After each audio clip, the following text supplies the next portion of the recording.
C'est l'histoire d'un jeune Nigérien qui est juste revenu au pays pour récupérer ses sous avec son patron. Un patron qui l'a servi pendant 7 ans. Bon, ce que je suis au Nigeria, ça c'est un phénomène assez courant. Je ne sais pas si dans les autres pays de l'Afrique de l'Ouest et même en Afrique, il y a cela. Au Nigeria, par exemple, quand tu as une activité, tu peux aller chercher un petit au village, le ramener en ville pour qu'il t'aide. C'est-à-dire, ce petit là, il va te servir pendant un certain nombre d'années, généralement entre 5 et 7 ans. Et à la fin de son service, tu vas lui donner quelque chose, tu vas lui donner un certain montant pour qu'il puisse établir lui aussi son propre business, pour qu'il puisse s'envoler. L'agrément est très clair dès le départ. Hein. C'est-à-dire qu'en faisant venir le jeune dans le village, il va habiter avec toi, il doit être honnête. Tout est basé sur l'honnêteté et sur le service rendu. Si au bout des 5 ou 7 ans, il est honnête envers toi, alors on dit que tu vas lui donner un certain capital pour qu'il mette en place son propre business. Et voilà, ce jeune est juste de retour pour récupérer ses sous. Parce qu'il a servi son patron pendant 7 ans. Et comme on dit, il était le boy-boy de son patron. Il faisait tout. Donc c'est un monsieur qui a toujours été présent sur le lieu du travail. Il a travaillé. Il a ouvert le magasin et il refermait le magasin. Il vendait les trucs, les articles dans le magasin avec toute l'honnêteté possible. Il était correct envers son patron. Au bout de 7 ans, il demande son dû. Et voilà que le patron est en train de refuser. Le patron ne veut pas lui donner son argent. Parce que le patron est en train de dire qu'il a fait de l'argent sur lui-même, son propre argent. Qu'est-ce de voir? Ce jeune que j'ai ramené du village, qui était tout sale, regarde comment il est arrêté, il est très propre aujourd'hui. Regarde où il vit. Moi, je vis dans un bas quartier. Lui, il vit dans un quartier avec un certain standing. Et en plus, il a 2 chambres salon. Et moi, je vis toujours dans une chambre salon. Comment est-ce que je dois lui donner de l'argent? Leur agrément, c'était quoi? C'est-à-dire qu'au bout de 7 ans, il devait lui reverser 7 à 8 millions. Donc, c'était convenu sur les 7 millions. Maintenant, le patron ne voulait pas payer. Le patron lui dit qu'au maximum, c'est 300 000 qu'il peut lui donner.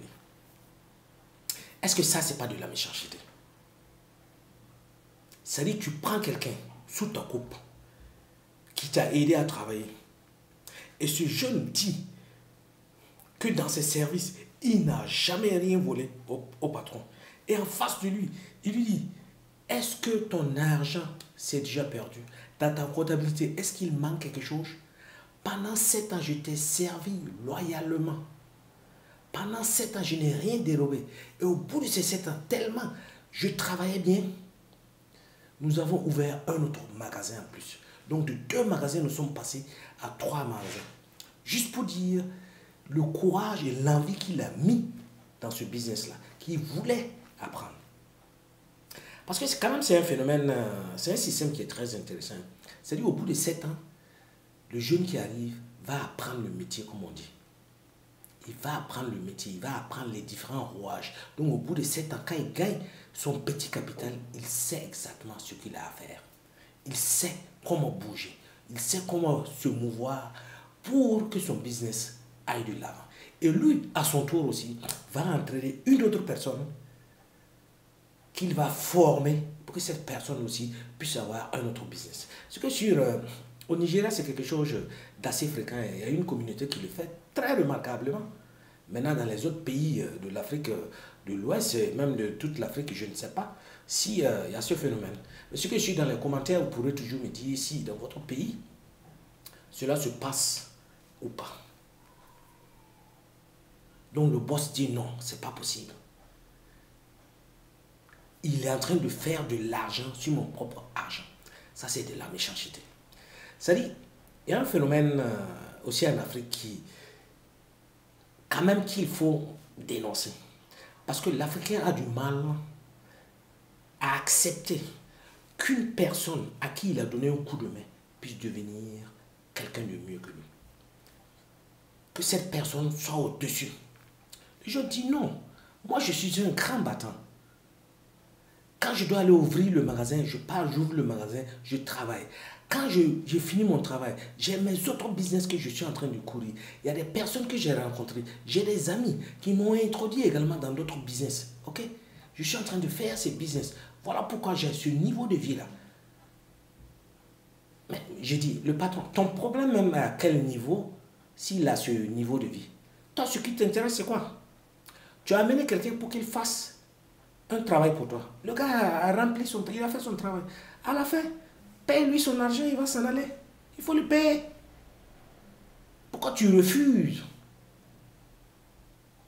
Et le jeune dit que c'est pas que lui, il a un niveau de vie élevé. Il dit que son patron, là où son patron est arrêté, son patron a fait un choix de vie. Car son patron, il a de l'argent. Il peut se permettre un niveau de vie, un standing de vie très élevé. Mais c'est le choix de son patron qui a décidé de ne pas vivre comme ça. Et lui, non. Lui, il a envie de le faire, de vivre comme ça. Car c'est un style de vie qui lui permet à lui de faire d'autres business, qui lui permet en réalité de s'en sortir et d'avoir d'autres choses à faire. Maintenant, la situation là est bloquée à ce niveau comme ça.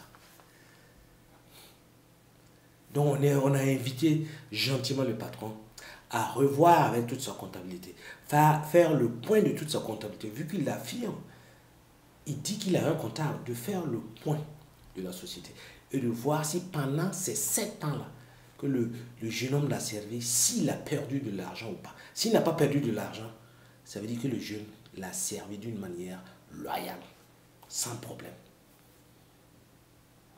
Et pourquoi tu refuses de payer le gars? Le gars a travaillé pour toi. Pourquoi tu refuses de payer? Alors, dites-moi ce que vous pensez dans les commentaires par rapport à ce sujet-là. Est-ce que réellement ce jeune a été loyal envers son patron, son boss? Ou est-ce que le boss, c'est une manière sournoise, un peu masquée, de ne pas vouloir débourser ce montant-là pour aider le jeune? Car il a toujours envie d'être toujours le boss et le jeune homme doit rester ce qu'on va appeler le boy. Et n'oubliez surtout pas de partager massivement cette vidéo. Voyez, ce sont des vidéos de leçons de vie. Nous devons en profiter des deux côtés.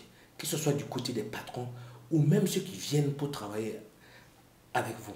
Il faut les traiter d'une manière équitable, d'une manière normale.